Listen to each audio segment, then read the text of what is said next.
Maintenant, la deuxième question qui est étudiée, on dit soit la fonction définie sur, dans l'IG et l'EDF, la fonction est définie sur l'intervalle ouvert du moyen infini à 1, union de 1 à plus infini.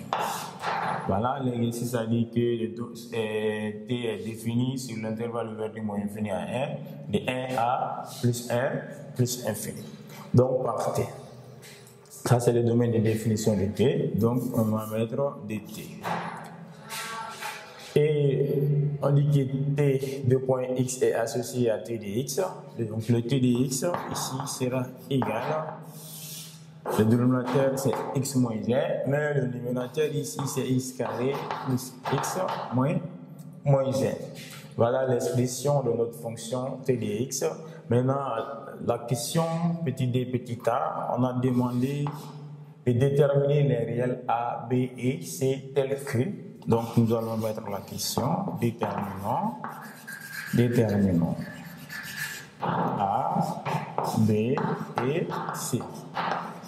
Tel que, ils ont donné T de X est égal à X plus B plus C sur X moins 1. Donc ici, nous avons deux fonctions. Voilà, la première, c'est une fonction rationnelle et la deuxième, c'est une fonction composée. Que maintenant, ici, on peut appliquer des méthodes pour déterminer A, B et C. Soit nous allons appliquer les coefficients indéterminés, c'est-à-dire ici, on va les réduire au même dénominateur et essayer d'égaliser le numérateur entre eux pour déterminer A, B et C. Ou on peut prendre la première fonction, on applique la division euclidienne. Donc là, on va appliquer la première méthode. Soit on va appliquer la division euclidienne, soit on va appliquer le coefficient indéterminé. On va appliquer le coefficient indéterminé.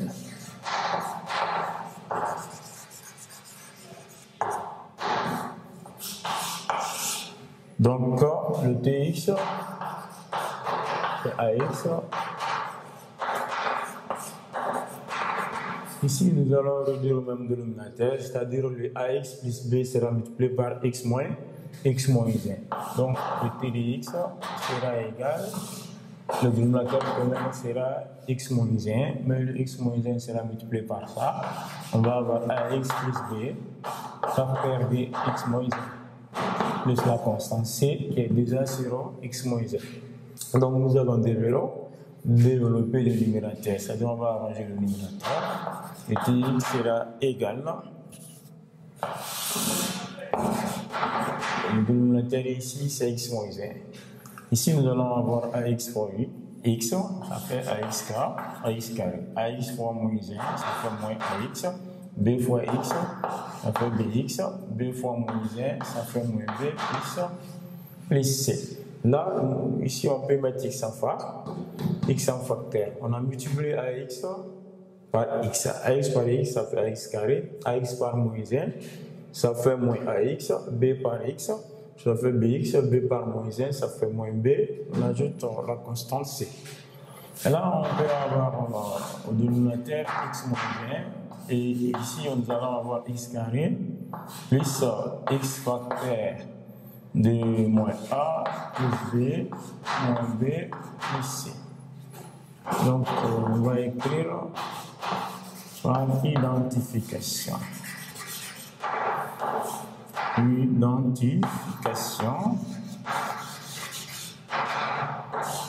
allons égaliser les deux fonctions.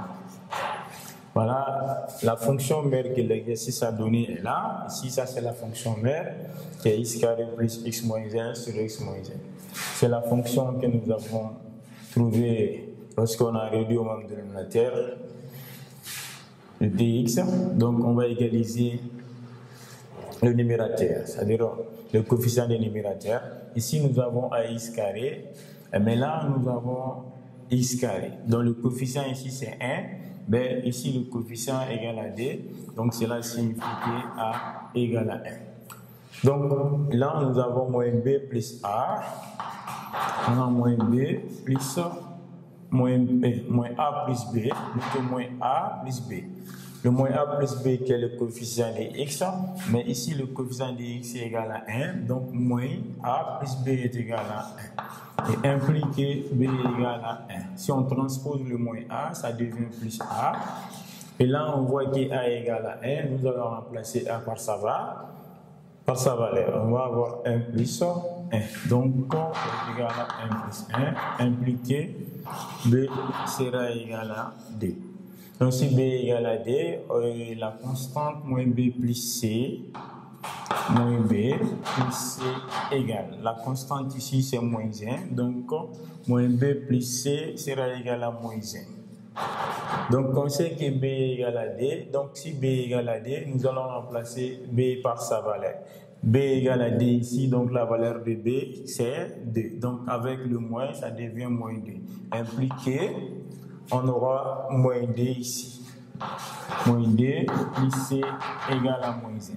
Donc, pour avoir C, nous allons transposer le moins 2 derrière égal. Donc, impliqué, la valeur de C sera moins 1. En transposant le moins 2, ça devient plus 2. Nous allons avoir plus 2. Impliqué, la valeur C égale à 1. Voilà, ici nous avons déterminé A, B, C par la méthode de coefficient indéterminé. On sait que A est égal à 1 et B est égal à D et C est égal à 1.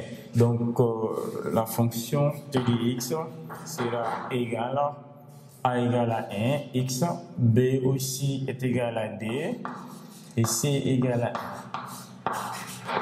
Voilà, nous avons la fonction t de x. Donc, on va appliquer deuxième méthode. Donc, ça sera la division euclidienne. Division euclidienne.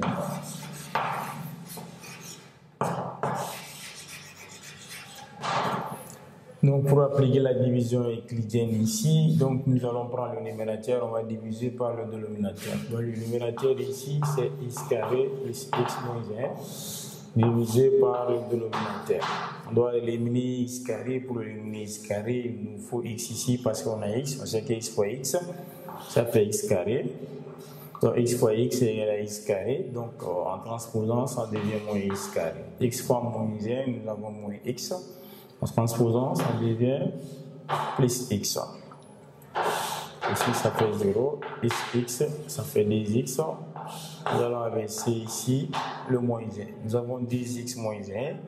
On doit éliminer 2x. Pour éliminer 2x, il nous faut 2 parce que là, on a x. 2 fois x, ça fait 2x. En transposant, ça devient moins 2x. 2 fois moins 2, c'est 2 fois moins 1, c'est moins 2. En transposant, ça devient plus 2. Là, nous avons 0 et le reste égal à 1. Donc, le tx sera égal à, le quotient ici, c'est x plus 2. Donc, on va avoir x plus 2. Le reste, c'est 1. Ici, le reste est égal à 1. Divisé par le dénominateur tx moins 1. Donc, par identification.